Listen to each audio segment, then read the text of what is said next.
Hi, I'm Sarah Cowgill, along with Andrew Moran, John Clark, Scott Cosenza, and Graham Noble. And this is the Conservative Five, an online TV production of Liberty Nation News. On today's episode, back in the ring to take another swing. Trump clashes with other leaders this week in United Nations? Please. Fool around and find out happened to another late night talking head, and panel will cover the nitty gritty on He's Back. Jimmy Kimmel returns. A bombshell report has landed from the Health and Human Services Department, and we will discuss it in RFK Jr.'s Tylenol Scare. Finally, it's another quick fix to flex the brain in Just for Fun, Volume 79. All this and more in this edition of the Conservative Five. Anyone?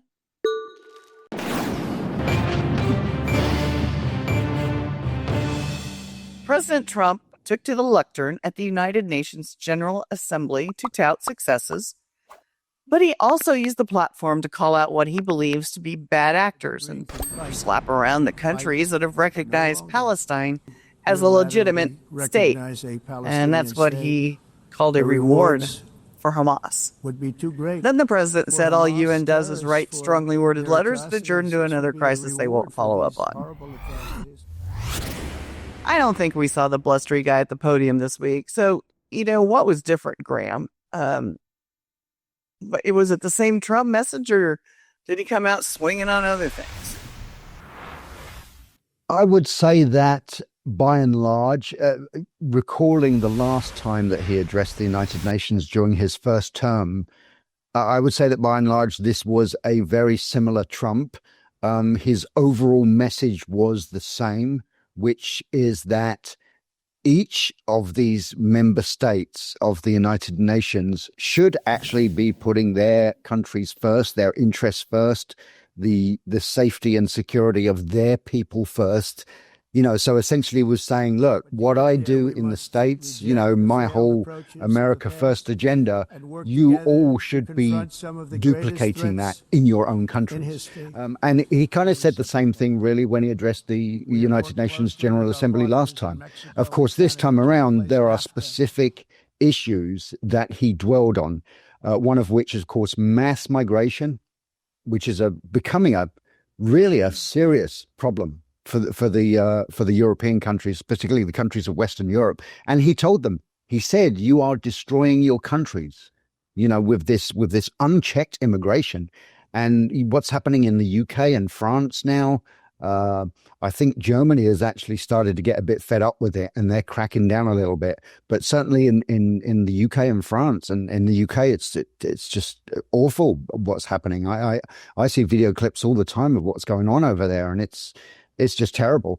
And so he, definitely took issue with that. And then he also dwelt on the whole green energy, global warming, climate change thing. And he kind of ridiculed them for that. The fact that, he said, but basically they call it climate change now because that way they essentially can't be wrong. If it's getting hotter, they can say climate change. If it's getting colder, they can say climate change. So kind of a win-win. So exactly, and he described it as, and I think I might have the exact quote off the top of my head. He described it as the greatest scam ever perpetrated on the world, or something very similar to that is what he said. Con job. Yeah, the con job. That was it. The con job. Thank you, Andrew. Thank you. Con job.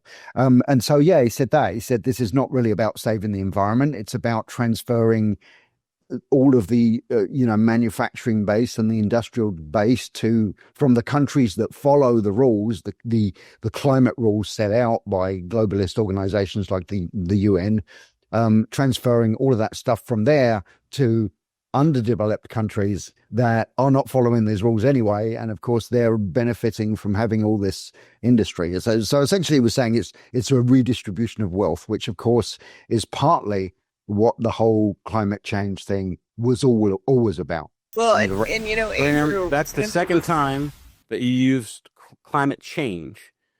It's a climate emergency, Graham. That's right. Let's get it straight. Welcome back to the palace.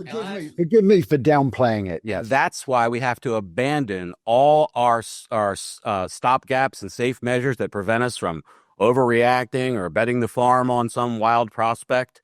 In an emergency, we have to abandon all those sound principles, and that's why it's an emergency. An excellent point about the use of the word emergency. They always do it like it's a health emergency. It's a this emergency, that emergency. And actually, we should be talking in Europe about the immigration emergency. Okay, I'm going to go back to Scott on this one. So, do you think that Trump may have gone a little too far in accusing Sadiq Khan, the mayor of London, attempting to implement Sharia law? Well, no, not because I think it's true that he tried to implement Sharia law, but because I think that from the bully pulpit, Trump's making a broader point about Islamification of the West. And it doesn't get more emblematic of the West than London, especially for those, we have the history of course, being an American colony of the UK and the British Crown, and London, the seat of it all. And boy, to see that city seemingly become a Muslim city is pretty traumatic for those of us who celebrate values that are typically antithetical to those embraced by devout Muslims.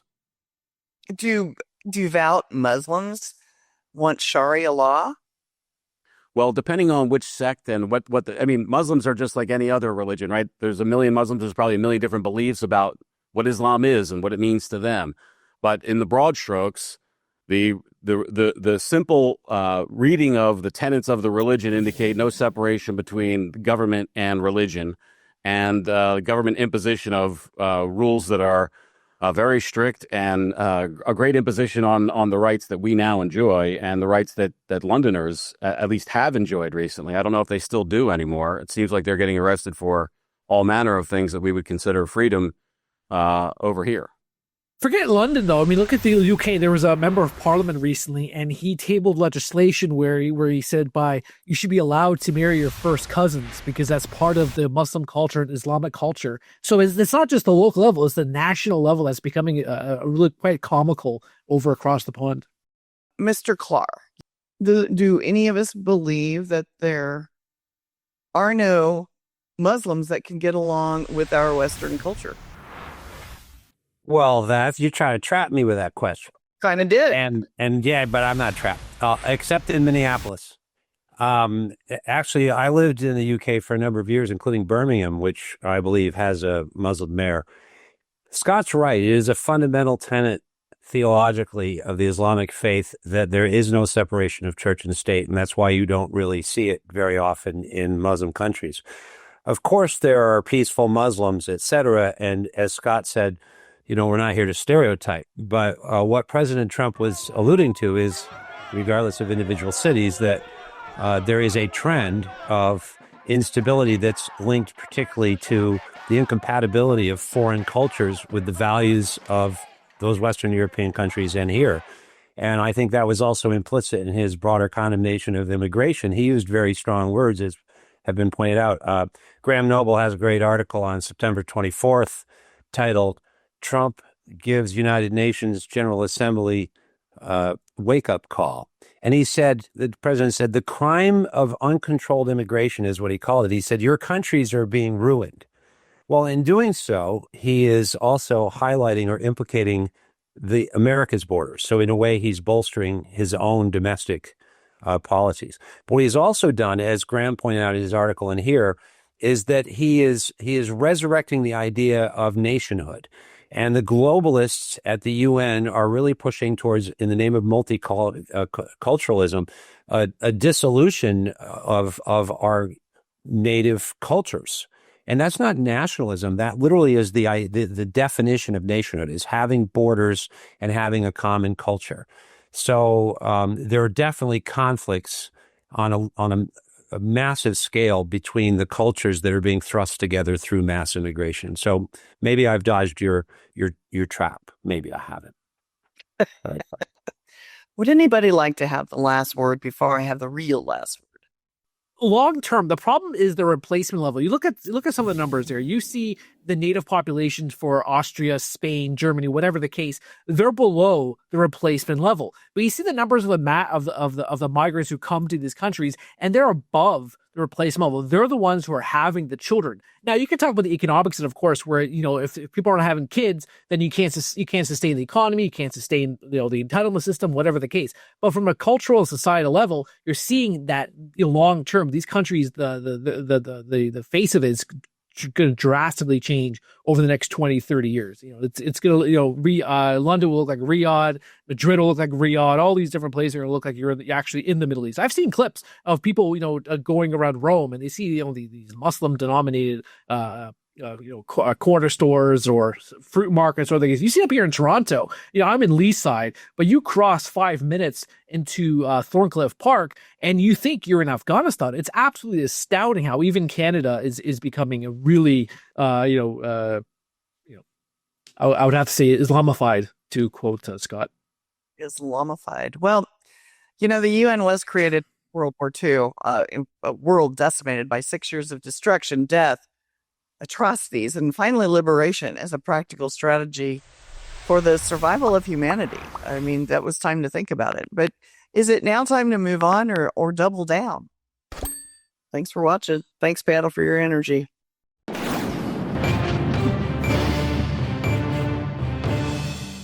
After being placed in detention hall with the school librarian, late night talk show host Jimmy Kimmel made it back to homeroom.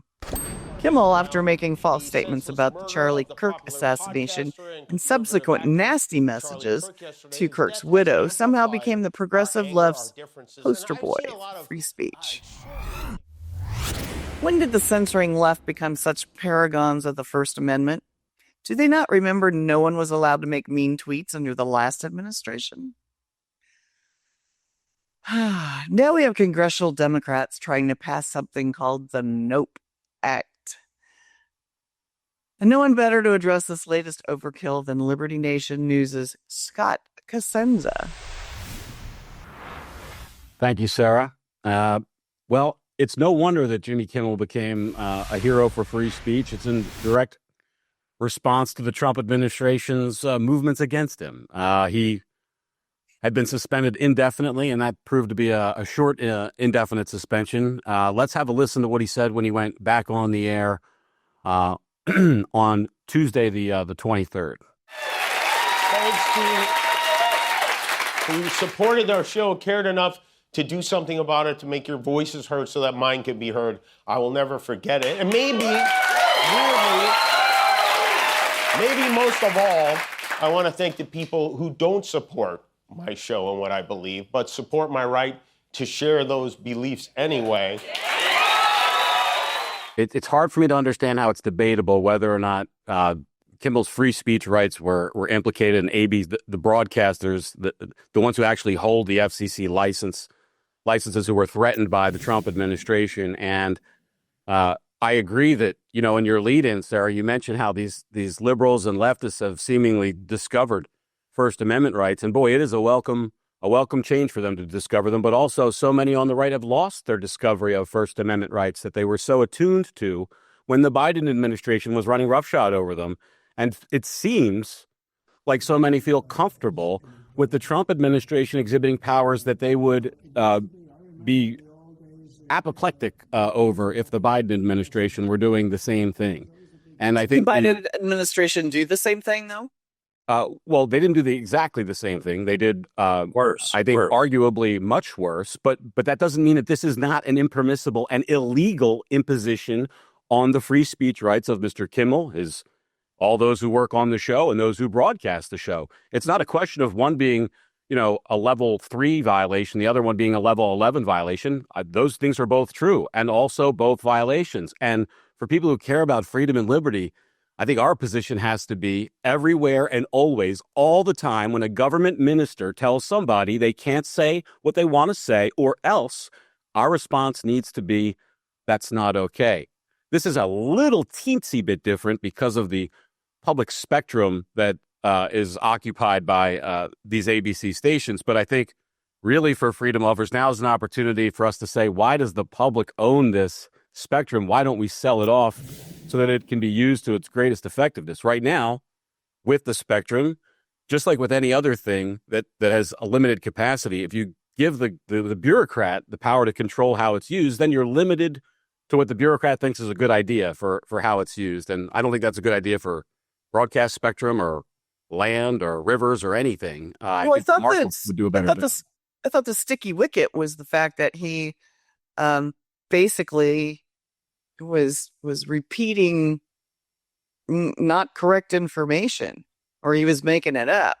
There's a First Amendment right to lie. Within bounds, New York Times Company versus Sullivan, right? And there are other bounds. And so I'm jumping in, but I actually don't want to disagree with Scott at all, because I'm a big free speech guy. Though I think there are some limits, like the War of the Worlds, where people were committing suicide. I mean, journalists have a certain responsibility to stay within bounds. But what I would question is, I think, Scott, you suggested that what was done was illegal. And I'm not aware that, other than a comment, that the federal government took any actual action against Kimmel. His ratings were plummeting. He had offended a lot of stations, and that's where the money is. And it was a private employer's decision, not dictated by the government. And now, if that's the threat, John Clark, is the action. The threat was issued. It hasn't been disputed. And the action was taken immediately in response to that threat. But from a First Amendment analysis, I think it's hard to, I'll stop now, but I think it's hard to suggest that there wasn't action taken. I think it's unfortunate the comment was made, but the conclusion that the action was taken as immediate consequence ignores that there were also apparently backdoor discussions with Kimmel with the stations, and he refused to apologize. That they then fired him because he was going to double down on his vitriol, and that wasn't dictated. They weren't dictated by the federal government at all. So it's unfortunate that the Fed said anything, because that allowed it to be colored as a public stifling. But in fact, the fact that he was rehired seems to suggest that it wasn't a decision made by federal authorities, nor was ABC really concerned about that, or they wouldn't have restored him. And, meanwhile, the left, I completely agree. After the Hunter Biden laptop, after Russiagate, after Twitter, after anybody questioning the narrative on vaccines and their safety and effectiveness, we saw an incredible crushing of free speech under the Biden administration. And so now we have the liberals doing our work as conservatives, standing up for free speech. And that's why the NOPE Act is probably a good thing that we would support. And you and I might agree on that. No. I haven't reviewed it at full, but something that stands for the support of free speech, as you've related it, is something I think we could agree on. And I agree with you that people should be given very broad latitude. But public speakers do have a certain, or public figures, a certain maybe higher obligation to stay within bounds. And I'm not saying this was over that, but I think there are limits. Just to be clear, LibertyNation.com is a product of One Generation Away, which is a nonprofit and does not take positions on legislation, whether it should be passed or not passed. But also, we're not blind. We're not blind and we're not disallowed our own opinions on whether it's a good idea or not. And I would just say that the First Amendment is all the legislation we need about free speech. We don't need a few congressmen to pass a law that says we really mean it. We really need to protect free speech. We just need to honor and protect free speech.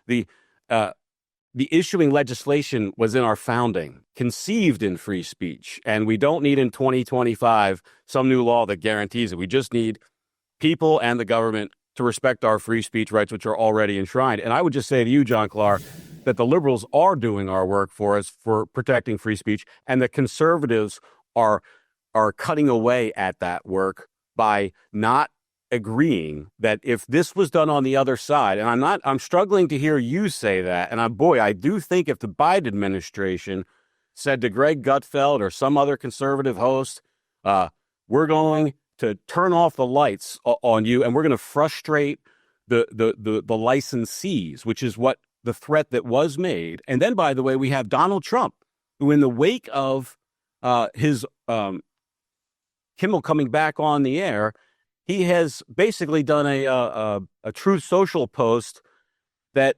he says they're going to basically go after them for unchecked campaign contributions is one of the ways that he can now use. He's exploring using a lever of government to punish Jimmy Kimmel. By the way, why is he punishing Jimmy Kimmel? Because of the words and ideas that Donald Trump doesn't like that Jimmy Kimmel's using. It's just as odious and just as unacceptable if it was Joe Biden or whoever was running the Biden administration when Joe Biden was napping. Either way, it's not okay. And we all need to recognize it's not okay, or we will lose our free speech rights. All right, Okay. sermon over. I agree. Although I'm also very much a kind of a free speech absolutist. I mean, I don't want to see anybody's speech infringed upon or curtailed or taken away in any way. I think the whole thing about the idea that Kimmel was taken off air because of the threats regarding licensing, the FCC chairman, what he said or anything that Trump said, I don't actually think that had anything to do with it. And just to be clear, I also I agree with Scott that the government, the administration should never be threatening a kind of a private individual in the entertainment industry or an entertainment company with some kind of repercussions because of something somebody said. Totally do not think that's correct.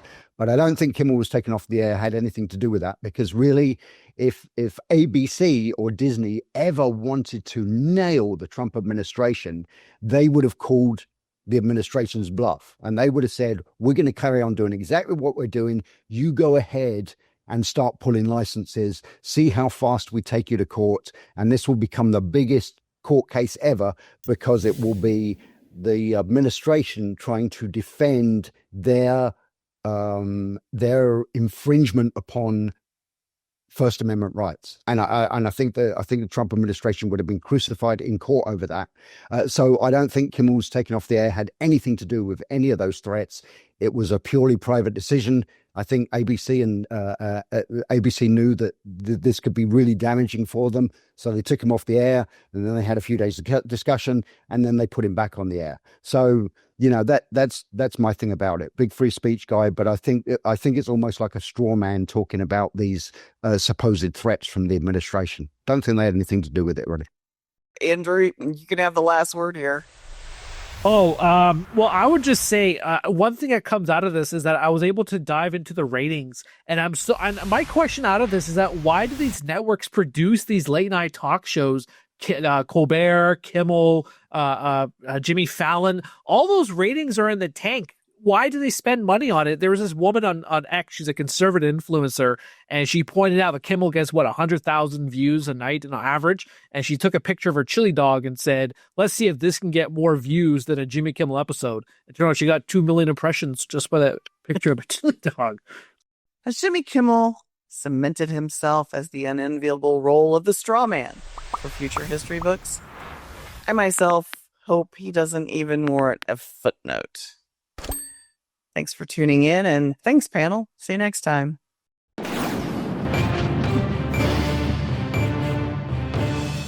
President Trump and RFK Jr. stood together to announce that autism is not just a normal occurrence.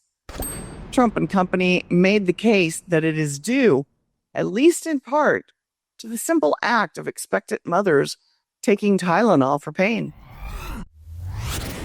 The media immediately responded aghast and began the tired old message that it doesn't follow the science.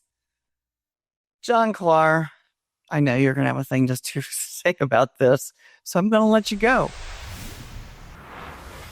Well, it seems that there's an oppositional wind afoot here once again. And I had just learned earlier today that apparently it's a thing now that people are taking Tylenol to prove him wrong. But there are studies going back at least a dozen years suggesting a potential link between Tylenol in pregnant women and potential developmental problems. And, it could be that drugs have unanticipated side effects. There is the historic case of thalidomide, which was recommended for women for morning sickness. And so this faith we seem to have as a society, lest anyone touch our vaccine schedule or other things. Now, in this case, what's interesting to me is twofold. One is All they did was suggest we should warn women about the possibility. We have over 20 studies, according to Harvard and other outfits, that suggest a potential connection. So as the president said, we're not saying don't take Tylenol. We're saying take it sparingly, or only if you have a really high fever, not just a light one. And that doesn't seem to be that outrageous. But the real foundation of this momentous press conference was a president and his staff with coordinated agencies looking more deeply at the cause of the scourge of autism. This has become a huge problem. And for those of us, and probably all of us, have known people with autistic children, something that used to be rare is now becoming commonplace. And so the president called it, I believe, stage 1. And so stay tuned, because he's on the scent. And there's going to be more investigation, as some hearings are already underway before Senator Ron Johnson, I believe, showing that there really are inadequate testing and studies of a lot of these vaccines. So I think that we're going to see more of this controversy, but this shouldn't be that controversial. It just seems to be that people have such an oppositional faith in so-called medicine that they're jettisoning science in favor of political opposition to anything Donald Trump says. That's pretty much what I've noticed. You know, I mean, Graham, heck, what does the science say now, 4 years later, on COVID vaccinations? You know, nobody was allowed to make their free choice on whether or not they wanted the vaccination. So, you know, we've discovered all sorts of things relating to the COVID vaccination. Well, Sarah, in the immortal words of Ketanji Brown Jackson, I am not a biologist. And so therefore, I'm not going to hit you with all kinds of language that you won't even understand, because I wouldn't understand it either.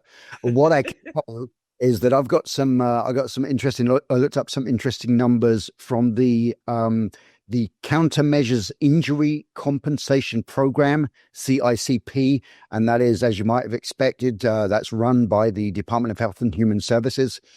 And these are some numbers related to vaccine injury, specifically related to COVID vaccine injury. The CICP has so far processed 13,706 claims from people saying that the COVID vaccines injured them.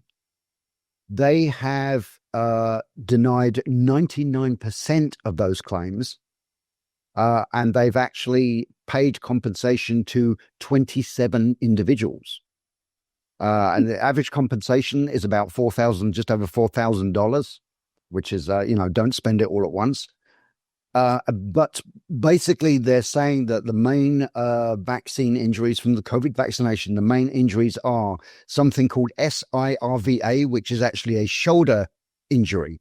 And it's, I think it's somewhat common to lots of vaccines, not just COVID, but shoulder injuries for some reason.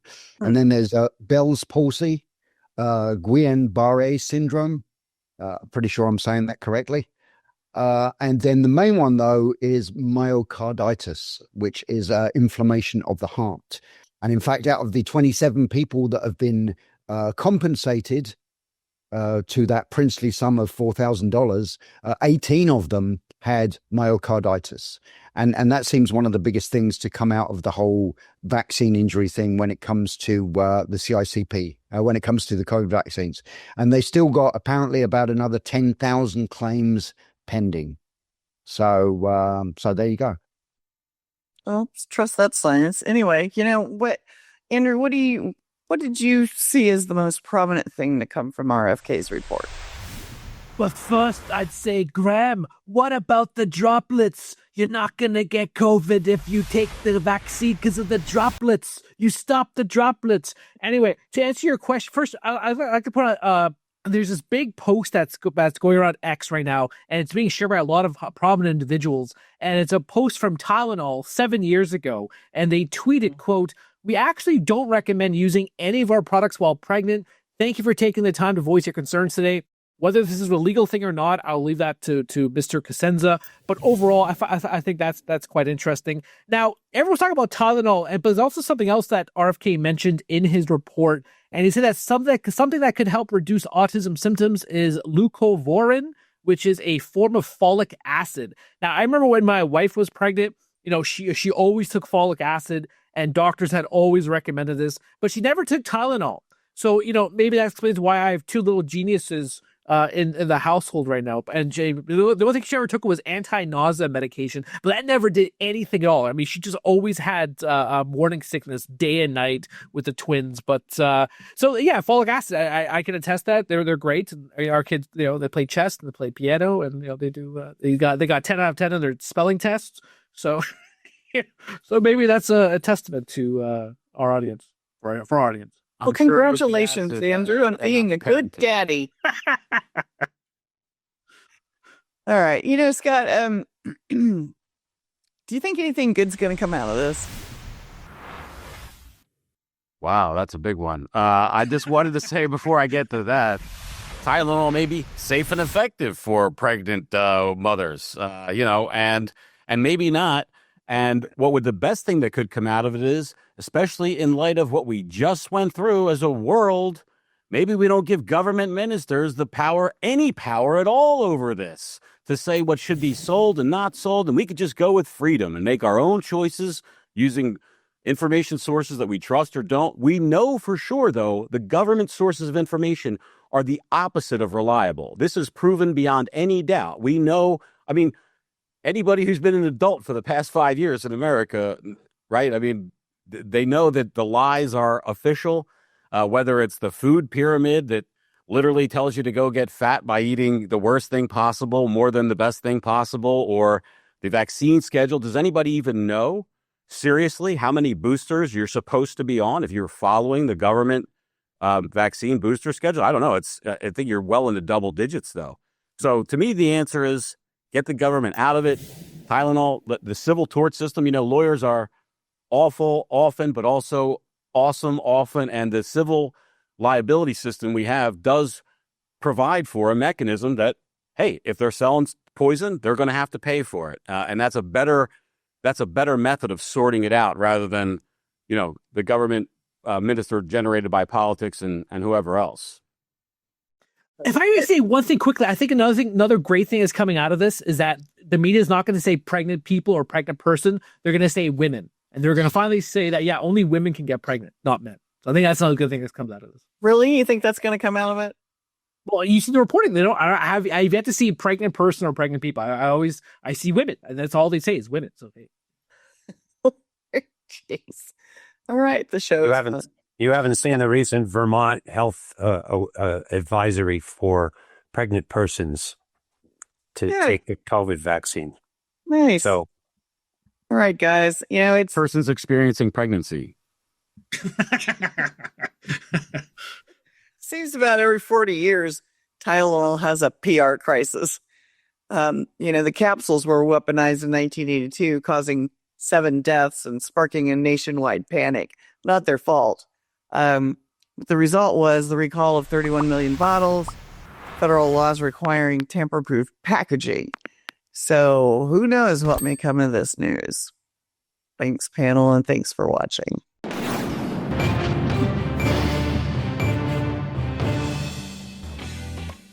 Those of a certain age remember that Rowan and Martin show Laugh In.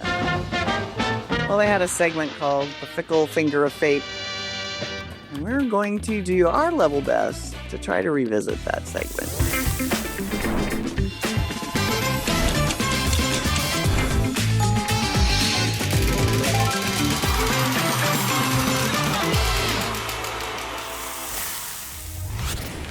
Each panelist gets 90 seconds to introduce the wackiest or dumbest thing happening lately in politics.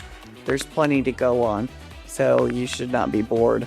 The rest of us will have 3 minutes combined to talk about it. So, Scott, want to go first? Not really, no. Oh.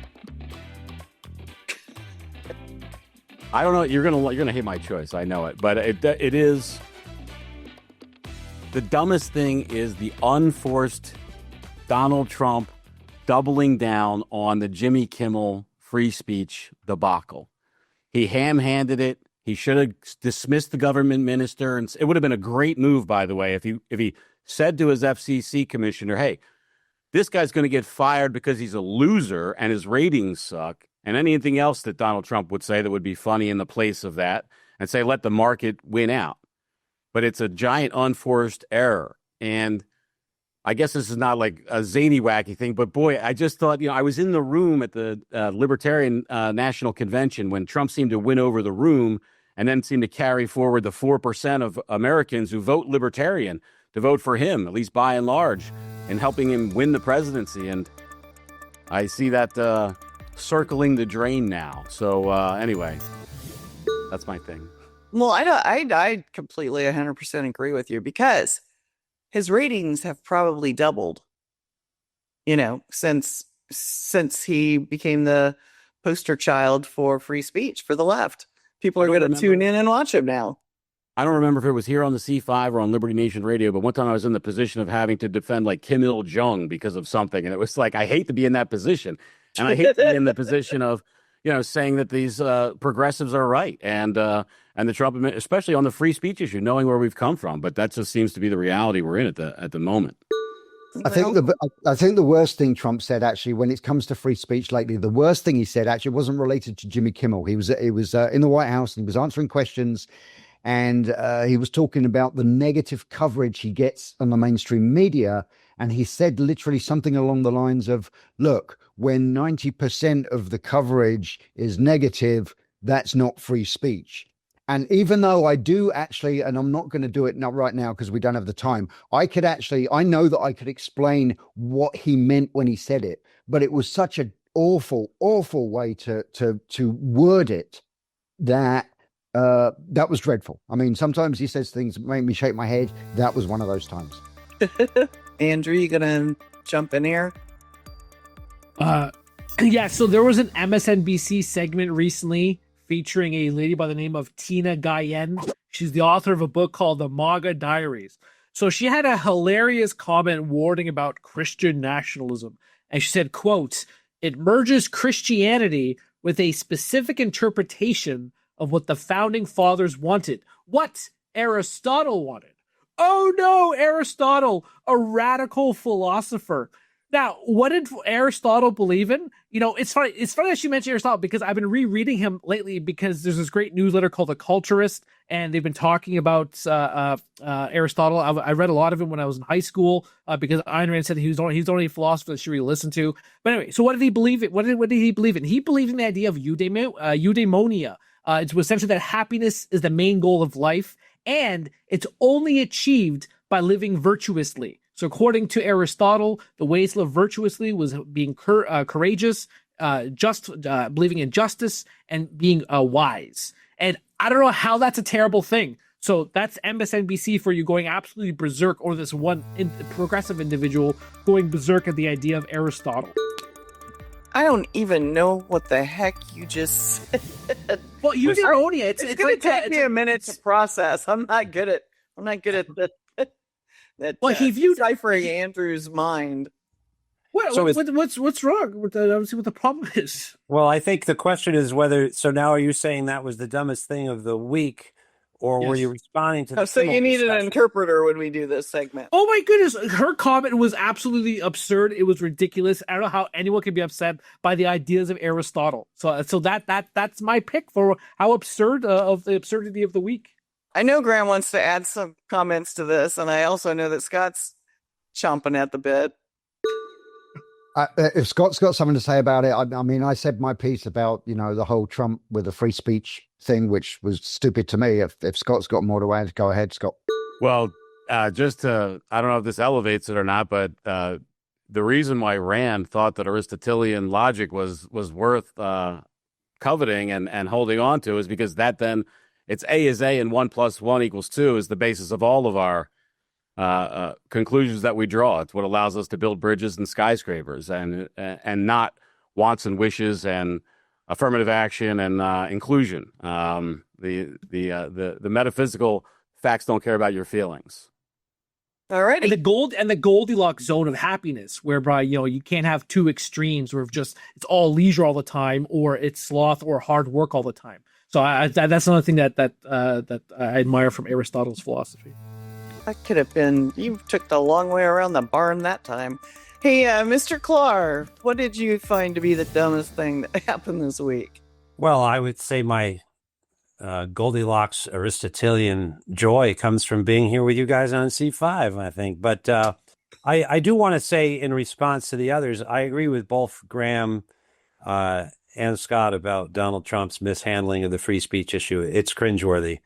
But I also felt that one of the craziest stories that I've just been watching, shaking my head, has been the Kimmel story. Not Donald Trump's response, but the way the left-wing media has gone on these histrionics about how it's the end of free speech. And aside from the issue that I've suggested, that I don't really see that the government mandated his firing, or he'd still be fired, I presume, and without getting into that. But the idea that the people on the left are this projectionism after what was done under Biden, as the complete assault on free speech and investigating Catholic churches, and that's why that ties in actually with what Andrew's saying about the histrionics about Christian nationalism. Yeah, they have free speech to say crazy things.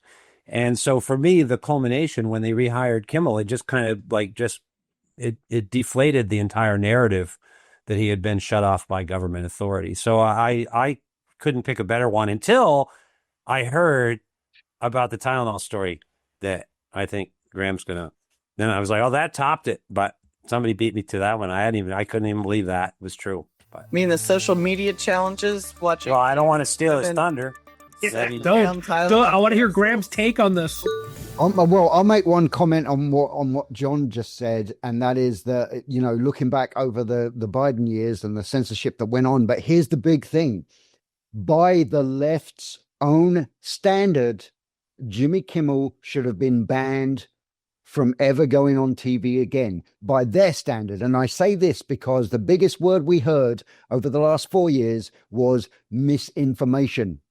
And if you go on social media and spread misinformation, you are banned. You're banned for life from whatever platform, X or Facebook, whatever it is. Misinformation. That was the cardinal sin. And Jimmy Kimmel on his show absolutely spread misinformation by what he said about the guy who assassinated Charlie Kirk. But what I just wanted to say is you're wrong. It is not about misinformation. If Jimmy Kimmel was a conservative, it was his blackface Karl Malone bit that would have got him tossed off, because that's even worse than that other thing. Or his teasing of women in a sexual way that he's done that somehow is acceptable if you're a progressive, but ogreish and a lifetime ban appropriate if you're not. Yeah. So yeah. All right, who have I missed? Anybody? Graham. Yeah, Graham. I want to hear Graham. I want to hear him. Well, yeah, mine is, of course, with the first there was Tide Pods and now there's Tylenol. Of course, the whole the Tide Pods thing at least wasn't actually political. That was just started out as some stupid dare. Someone decided that they were gonna eat a Tide Pod for whatever reason. So good. And everyone else started doing it.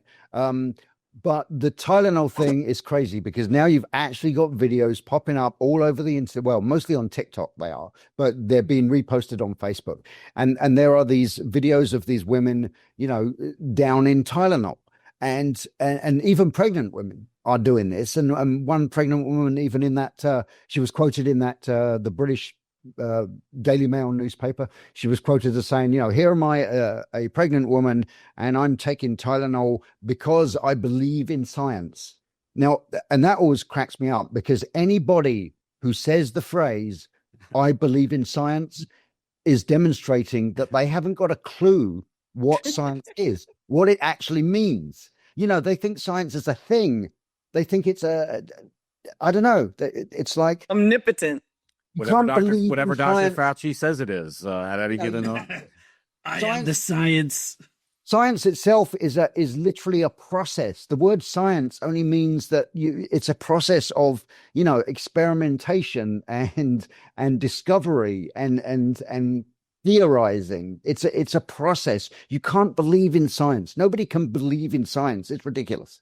But the other thing is that, they're really going nuts on this Tylenol thing, that people are posting also that, well, I hope Tylenol sues the Trump administration. For what? Nobody has ever suggested that Tylenol causes autism. But this is what they're saying. This is what the left are saying. They're saying that Trump actually said Tylenol causes autism. Nobody's saying that. There is no proof whatsoever that Tylenol causes autism. It's simply this. What they're saying is that, as to their, according to their findings, it has a negative. Let's say it enhances the negativity of childhood vaccines. That's kind of what they're saying. Nobody's saying you shouldn't ever take Tylenol again. Nobody's saying it causes autism, and so they're totally freaking out about this. But I love the idea that they're downing Tylenol now as fast as they can. And I think a lot of this country's problems would be sorted out if Donald Trump and Robert F. Kennedy Jr. go do an address to the nation in which they say that after an exhaustive 7-month study, the Department of Human Health and Services would like to warn everybody that jumping off of the top of tall buildings is not a recommended form of exercise. Wow. Okay. Graham took it a little further than I was expecting, but everybody, you want to weigh in on Graham's, not the tall buildings part, but the other stuff. Anyone? I think Graham summarized it perfectly. Yeah, I think Graham just great. He got the best one as far as the craziness of the week, I think. I think it's pretty crazy, and that's why Graham gets the award for the fickle finger of fate this week. Well, thank you guys for playing along, coming with some good information, some snarky comments, and a little bantering back and forth. Oh, anyway, I hope you played along with us, but and we're still working on a cameo appearance by Goldie Hawn and some other, former stars of the 60s. See you next time, guys.